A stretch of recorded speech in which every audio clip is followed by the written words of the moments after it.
Tô cortando grama à noite, fi. Tem tempo ruim não, chamou eu vou. Opa, noite, padre. Bom, tu não vai aqui na casa da McVille não, né? Porque, não sou de fofoca, mas a filha dela, falo nada. Mas só te digo uma coisa, vá com cuidado, tá bom? Vá com cuidado. Ai. Teu primo queria ser padre, né? Vai abrir vaga.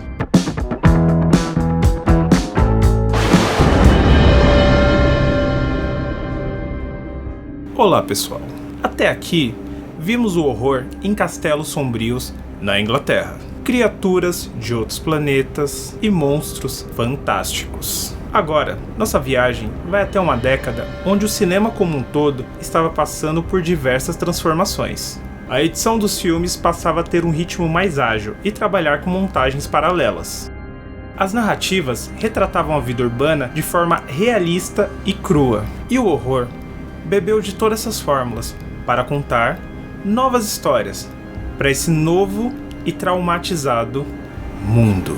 Nesse episódio, farei um recorte do cinema americano da década de 70. Outras produções importantes para o horror, como Suspiria, Prelúdio para Matar, do diretor Dario Argento, guardarei para o episódio Horror Italiano. O excelente filme mexicano Alucarda ficará para um episódio futuro sobre horror pelo mundo. No final dos anos 60, a sociedade debatia temas como a sexualidade, direitos civis, o uso de drogas e a violência, muito por conta dos horrores no Vietnã. E no final da década de 60, o cinema de horror traria duas obras que seriam fundamentais e influentes para a década seguinte. O primeiro deles é O Bebê de Rosemary, a história de uma jovem que se muda com seu marido para um apartamento em um prédio antigo e macabro em Nova York. Eles logo fazem amizade com seus vizinhos que parecem estar muito interessados na vida do casal. Quando Rosemary engravida, ela começa a ter estranhas alucinações e suspeita que há algo sinistro acontecendo com seu bebê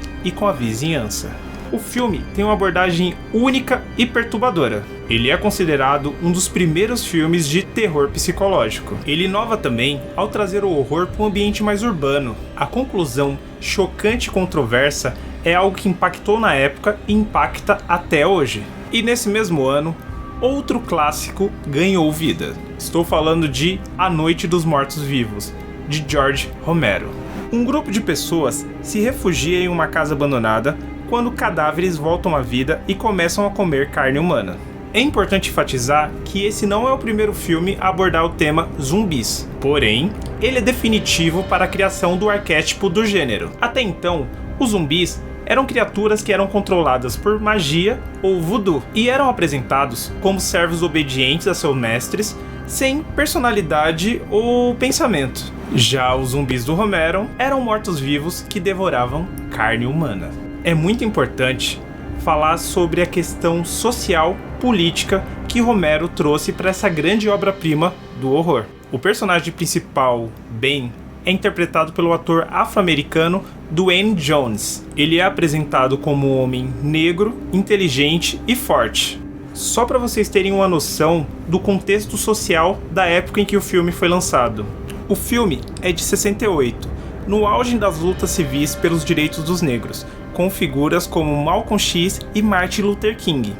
Outra crítica social que o filme acaba trazendo é que, em meio a todo esse apocalipse zumbi, o perigo não está apenas representado nas criaturas, mas também nas relações humanas e os conflitos que acabam se dando devido à situação extrema. Como falei agora há pouco, o filme é de 68, porém vocês notaram que ele é preto e branco. E isso não foi uma escolha estética, mas sim por questões financeiras, uma vez que o George Romero não tinha dinheiro para comprar filmes coloridos. Para a realização do filme, ele fundou uma produtora com mais 9 amigos e levantaram um baixíssimo orçamento de $114 mil. Porém, o final da história é muito positivo. O filme foi um tremendo sucesso e rendeu $30 milhões até o final dos anos 70. Apresentadas essas duas obras muito influentes, vamos enfim adentrar aos anos 70. E o filme que inicia essa fase encabeça muitas listas como um dos filmes mais assustadores de todos os tempos. Estou falando dele, O Exorcista. Uma atriz vai gradativamente tomando consciência de que sua filha de 12 anos está tendo um comportamento completamente assustador. Deste modo, ela pede ajuda a um padre, que também é um psiquiatra, e este também chega à conclusão de que a garota está possuída pelo demônio. Ele solicita então a ajuda de um segundo sacerdote, especialista em exorcismo, para tentar livrar a menina dessa terrível possessão.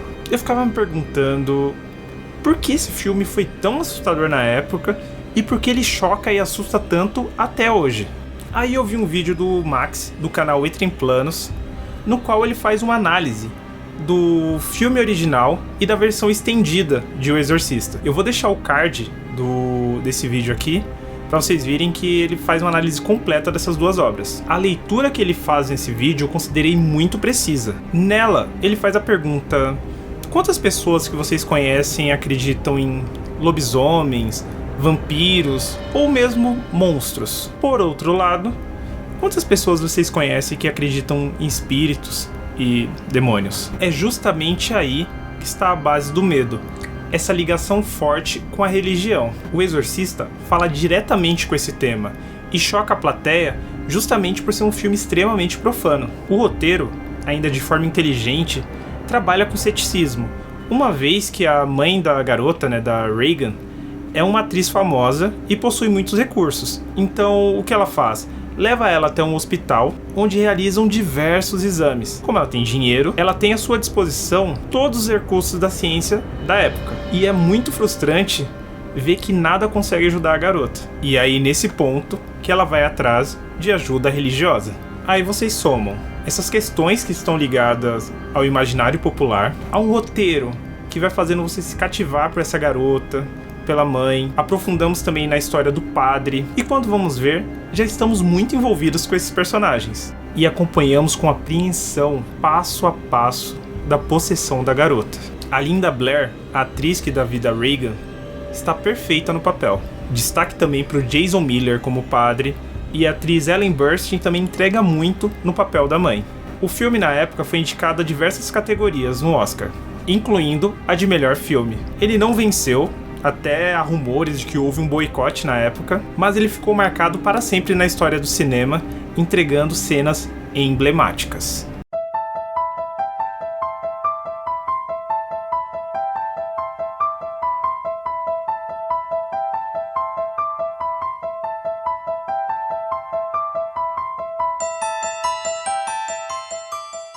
E o marketing do filme foi coisa de maluco. As TVs iam até a sala de cinema para pegar a reação das pessoas que passavam mal durante a sessão e saíam para pegar um ar ou mesmo para desistir do filme. E com esse marketing tão chocante, não deu outra, né? Filas e mais filas de pessoas que queriam passar por essa experiência. Assistir esse filme pela primeira vez no cinema deve ter sido uma experiência coletiva fantástica. Eu falei de como Exorcista acerta em sua abordagem realista e moderna, e como isso dialoga com o medo e com o imaginário popular. Agora imagine um filme com essa mesma abordagem, só que de uma forma mais crua e suja, contendo diversas imagens filmadas com a câmera na mão e planos subjetivos, dando maior imersão e realismo. Estou falando de O Massacre da Serra Elétrica. No caminho para visitar o túmulo de seu avô, 5 jovens se perdem e mergulham em um pesadelo sem fim, quando conhecem uma família de canibais. Os psicopatas atacam os forasteiros, utilizando uma variedade de métodos brutais e sádicos. O filme possui cenas violentas e chocantes, e traz para as telas o assassino com a serra elétrica, Leatherface, que viria a se tornar um dos ícones do terror. A história foi inspirada em um dos casos mais chocantes da vida real, o caso Ed Gein. Ele foi um serial killer americano que cometeu vários assassinatos nos anos 50. Ele ficou famoso pela prática de necrofilia e pelo hábito de fazer roupas e objetos com parte dos corpos de suas vítimas. Vale lembrar que esse caso inspirou outro clássico do horror. Estou falando de Psicose, mas esse eu vou guardar para um episódio futuro no qual abordarei Hitchcock. O Massacre da Serra Elétrica é outro exemplo de filme de baixo orçamento que foi extremamente lucrativo. Além de rentável, ele foi muito influente, porque a história de um assassino mascarado matando jovens, bem, a gente acabou vendo isso bastante depois nos cinemas, não?